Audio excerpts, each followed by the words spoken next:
ubah operator kendaraan, kami beli jasanya. Kami akan beli jasa Anda per kilometer per hari. Jadi dihitungnya per kilometer, satu hari 90 sampai 110 kilo. Jadi kendaraan itu muter terus, nggak perlu ngetem, karena pemerintah akan bayarnya per kilometer. Karena itu angkot-angkot di Jakarta, Metro Mini di Jakarta, Kopaja di Jakarta sekarang nggak ada yang ngetem, nggak bikin macet. Kenapa? Karena dia dibayar per kilometer, muter terus mereka. Yang bayar siapa? Pemerintah. Warga tidak bayar per kilometer, warga bayarnya per 3 jam. Rp5.000 untuk naik kendaraan umum 3 jam, silahkan gonta-ganti kendaraan tanpa bayar tambahan. Tanpa bayar tambahan, bayar Rp5.000 gonta-ganti, pokoknya Anda ganti apapun selama itu 3 jam, cukup di tap. Apa yang terjadi? Warganya tenang karena tidak lagi digonta-ganti. Kita mengalami dulu, kendaraan umum berhenti, mas turun mas, dek turun dek, dipindah. Pernah kan ngalamin itu? Dipindah, lalu ngetem lama. Kenapa? Nunggu penumpang, nunggu penuh baru jalan. Sekarang kosong jalan, penuh jalan. Tidak ada lagi rute gemuk, tidak ada lagi rute kurus, semua rute dibayar sama. Dan apa yang terjadi? Hari ini kalau Bapak Ibu teman-teman semua datang ke Jakarta, coba cari, masih ketemu nggak Metro Mini yang pro, yang wajahnya udur itu?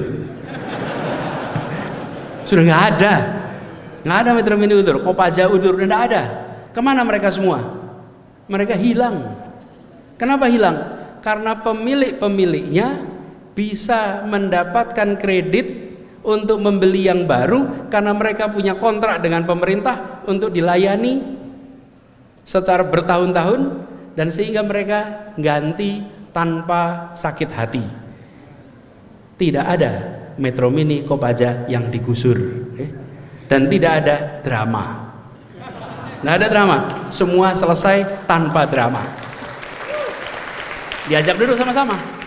Nah, warga bayar Rp5.000, kami bayar per kilometer. Selisihnya namanya subsidi. Subsidi itu diberikan. Nah, kalau dulu karena tidak pakai subsidi, ya angkot Metro Mini uangnya nggak cukup, hanya dari bayaran para penumpang, nggak cukup. Efeknya remnya blong, koplingnya rusak, jalannya ngebut, penumpangnya meningkat ketakwaannya.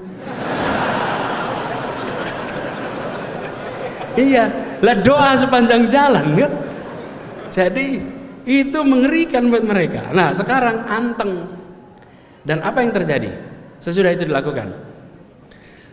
Ini subhanallah, kami pun tidak menduga seperti ini. Dulu setiap hari di Jakarta yang naik kendaraan umum hanya 350.000 orang per hari. Sesudah dibuat sistem baru meningkat menjadi 1 juta orang per hari. Tapi ini belum selesai. Kita harapannya nanti 2 juta, 3 juta, 4 juta. Kalau sudah 4 juta baru kita bisa bilang mission accomplished. Kalau sekarang menuju mission accomplished, karena udah naik nih, naiknya 3 kali lipat. Dan apa yang kemudian terjadi? Jakarta 2017 dinobatkan sebagai kota termacet nomor 4 di dunia. Prestasi itu ya jangan termacet. Nomor 4 kok termacet gitu. Termacet di dunia nomor 4 2017. 2018 turun jadi nomor 7 di dunia. Kemudian turun lagi jadi nomor 10. Tapi masih 10 besar. Di mana-mana itu kita kepengen 10 besar kecuali urusan macet. Jadi saya bilang kita harus usahakan keluar. Apa yang terjadi?